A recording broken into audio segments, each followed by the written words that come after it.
we have seen what is meant by oxidation reaction.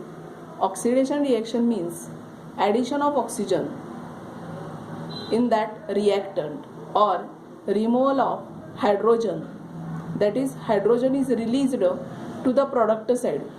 Such a type of chemical reactions are called as oxidation reaction. Now next point is, if you see on the page number 42, then oxidant, this is the new term, oxidant, or you can say oxidizing agent. In oxidation there is a one new term, oxidant or oxidizing agent. Then what is meant by oxidant or oxidizing agent? The definition of oxidant or oxidizing agent is that some chemical reaction which bring about oxidation reaction by making oxygen available are called oxidant or oxidizing agent. That is, these substances make available oxygen for the reactant. म्हणजेच असे substances जे बघा रिॲक्टंटला काय available करून देतात, oxygen available करून देतात. आता ऑक्सिडेशन रिएक्शन म्हणजे काय, ॲडिशन ऑफ ऑक्सिजन, म्हणजे एखाद्या सबस्टन्सची ऑक्सिजन बरोबर होणारी रिएक्शन, त्याला काय म्हणायचं, ऑक्सिडेशन. किंवा अशा केमिकल रिएक्शन ज्यामध्ये हायड्रोजन गॅस काय होणार आहे, रिलीज होणार आहे, आणि हा हायड्रोजन कुठे लिहिला जातो, प्रोडक्ट साईडला.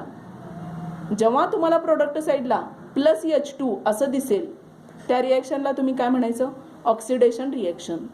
आता काही काही सबस्टन्सेस असे आहेत जे रिॲक्टंटला ऑक्सिजन मिळवून देतात किंवा oxygen they make available oxygen for the oxidation reaction. Such substances are called as oxidant or oxidizing agent. The substances which make available oxygen for the oxidation reaction are called as oxidant or oxidizing agent. Then what are the example of oxidizing agent? Potassium dichromate. Potassium dichromate. How it is written? In bracket I have written the chemical formula, K2Cr2O7 / H2SO4.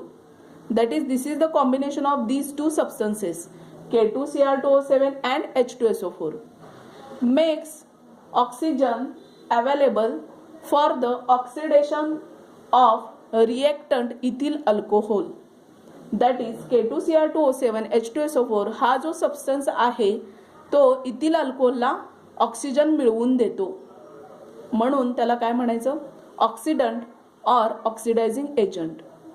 Then you can see when ethyl alcohol get oxygen or when ethyl alcohol combine with oxygen, then acetic acid is formed.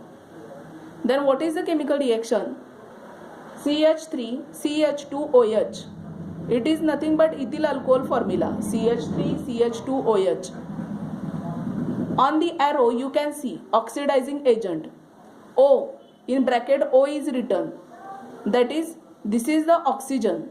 हा O जो bracket मध्ये दिसतोय तो काय आहे, oxygen. हा कुणी मिळवून दिला, तर ऑक्सिडायझिंग एजंट. मग जो ऑक्सिडायझिंग एजंट आहे तो एरोच्या खाली लिहिलेला आहे, potassium dichromate, K2Cr2O7 / H2SO4. When ethyl alcohol get oxygen, then it is converted into acetic acid. Then what is the formula of acetic acid? Now you can see in ethyl alcohol there is one oxygen. ethyl alcohol मध्ये एकच oxygen आहे. जेव्हा potassium dichromate त्याला oxygen मिळवून देतो तेव्हा बघा तुम्हाला दिसेल त्याचा केमिकल फॉर्म्युला इथिल अल्कोहोलचा चेंज झाला. अनेक ऑक्सिजन तुम्हाला दिसेल कुठं, तर ॲसिटिक ॲसिडमध्ये. इथिल अल्कोहोलमध्ये एकच ऑक्सिजन आहे. जेव्हा तो ऑक्सिजन बरोबर रिॲक्ट होणार किंवा कंबाईन होणार तेव्हा अनेक ऑक्सिजन वाढणार आणि त्याचा मोलिक्युलर फॉर्म्युला चेंज होणार, म्हणजे it will become acetic acid. What is the formula of acetic acid? You can C CH3-COOH. बघा COOH मध्ये दोन ऑक्सिजन दिसत आहेत का? येस. आणि इथिल अल्कोहोलमध्ये एकच ऑक्सिजन आहे का? येस. तर तुम्हाला असं लक्षात येईल की potassium dichromate make available oxygen to the ethyl alcohol. Then what are the example of oxidant? असे कुठले ऑक्सिडंट आहेत किंवा ऑक्सिडायझिंग एजंट आहेत? The first example is potassium dichromate. What is the formula? In bracket I have written K2Cr2O7/H2SO4. Next example is potassium permanganate. What is the molecular formula of potassium permanganate? KMnO4/H2SO4. And third example is hydrogen peroxide. You can see third example is hydrogen peroxide. Then what is the chemical formula of hydrogen peroxide? H2O2. This is the chemical formula of hydrogen peroxide. These are the example of oxidizing agent or oxidant. What do you mean by oxidizing agent? The substances which make available oxygen for the oxidation reaction called as oxidizing agent. If you see on page number 42, next point, that is do you know, and use your brain power. This part is not for your study as well as for your exam. So we are going to see next point, that is potassium permanganate and its reaction with the ferrous sulfate. We have seen what is meant by oxidant or oxidizing agent. Oxidant means they make available oxygen for the oxidation reaction, so they are called as oxidant. Here one chemical reaction is given of oxidant. We have also seen the examples of oxidant: potassium dichromate, then here potassium permanganate and hydrogen peroxide. These are examples of oxidant, that is they make available oxygen for the reaction, for the oxidation reaction. ते oxygen available करून देतात कोणाला? रिएक्टंटला. आणि हा reactant कोणाशी combine होणार? Oxygen बरोबर combine होणार. and when there is a addition of oxygen or when there is a losing of hydrogen, then that reaction is called as oxidation. So there is a difference between oxidation and oxidizing agent or oxidant. Oxidant आणि oxidizing agent दोन्ही पण एकच आहेत. Oxidation रिएक्शनला oxygen available करून द्यायचं काम oxidizing agent किंवा oxidant करून देतात. बघा, see the example of potassium permanganate. It is a chemical oxidant. See the following reaction which is given in your textbook. 2KMnO4 that is potassium permanganate plus 10 FeSO4 that is ferrous sulfate plus 8 H2SO4 that is sulfuric acid. It will give rise to K2SO4 plus 2MnSO4 plus 5 Fe2SO4 3 plus 8 H2O. That is there are 4 products. You can see in this chemical reaction there are 4 products. Here potassium permanganate is the oxidizing agent or you can say oxidant. It make available oxygen to the reactant FeSO4.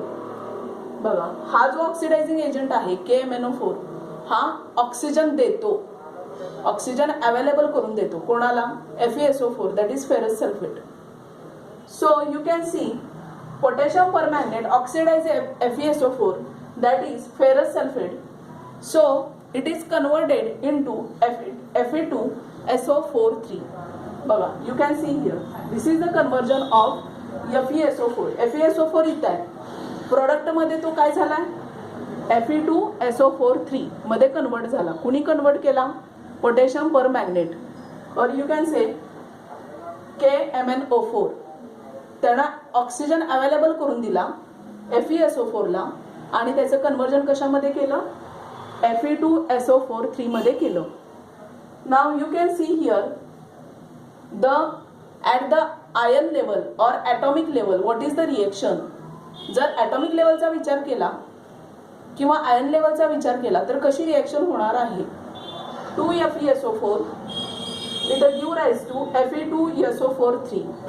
This is a reactant after oxidation we will get this product Fe2SO4 then ionic reaction ion level ला काय reaction होणार आहे Fe2 plus that is formation of cation that is iron relieves or loses 2 electrons plus SO4 2 minus that is this sulfate group accept 2 electrons. When any atom loses electron then there is a plus charge and when any ion accept the electron there is a minus charge. Then it gives rise to 2 Fe3 plus 3 SO4 2 minus. So what is the net ionic reaction? Fe2 plus converted into Fe3 plus. बघा Fe2 plus आहे त्याचं conversion कशामध्ये झालेलं आहे Fe3 plus मध्ये झालेलं आहे. You again see 2 plus converted into 3 plus. बघा इथं 2 प्लस चार्ज आहे म्हणजे इथं Fe न 2 इलेक्ट्रॉन लूज केलेत बघा आणि प्रोडक्ट मध्ये त्याचं कन्वर्जन कशामध्ये झालंय Fe3 प्लस मध्ये झालेलं आहे. So you can C ferrous ion is converted into ferric ion. Ferrous ion हा रिएक्टंट मध्ये होता. After oxidation it is converted into ferric ion. So you can see positive charge increases by 1. Ferrous ion loses 1 electron. So new definition of oxidation. In this whole reaction ferrous ion is converted into ferric ion. So what is the new definition of oxidation? Oxidation means losing 1 or more electron. That is, in oxidation process the reactant loses 1 or more electron. So what is the definition of oxidation? Oxidation means losing 1 or more electron. So we have seen 3 definition of oxidation. Oxidation means addition of oxygen.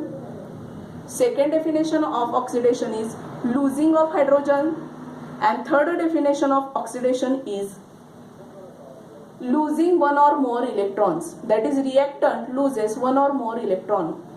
It is not necessary to memorize this reaction. ही reaction पाठच करावी लागेल असं नाही. फक्त potassium permanganate is a chemical oxidant. It oxidises FeSO4. So बघा net ionic reaction. So ferrous ion converted into ferric ion आणि Fe2 प्लसचं Fe3 मध्ये 3 प्लस मध्ये रूपांतर होतं. म्हणजे नेट आयोनिक रिएक्शन आणि हा वरचा थोडासा पार्ट तुमच्या लक्षात राहिला तरी चालेल. ही पूर्ण रिएक्टंट आणि प्रोडक्ट पाठ करण्याची गरज नाही. फक्त एवढं लक्षात ठेवा फेरस आयन फेरिक आयन मध्ये कन्वर्ट झालेला आहे.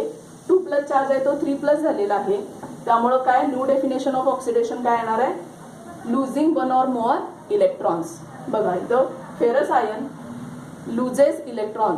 So charge increases by 1. It is converted to ferric ion. म्हणजे हे सगळं 8H2SO4 मग टीचर आम्ही हे कधी पाठ करायचं हे पाठ करावं लागणार नाही. फक्त लक्षात ठेवा how potassium permanganate oxidises or make available oxygen to FeSO4. So remember this part.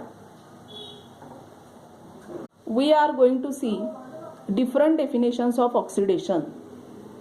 First definition is the chemical reaction in which reactant combine with oxygen called as oxidation reaction. The chemical reaction in which reactant loses hydrogen is also called as oxidation reaction. Then the chemical reaction in which reactant loses 1 or more electron also called as oxidation reaction. That is, these are alternative definitions. These all are definitions of oxidation. That is, reactant combine with oxygen or loses hydrogen or it also loses 1 or more electron. Then that reaction is called as oxidation reaction.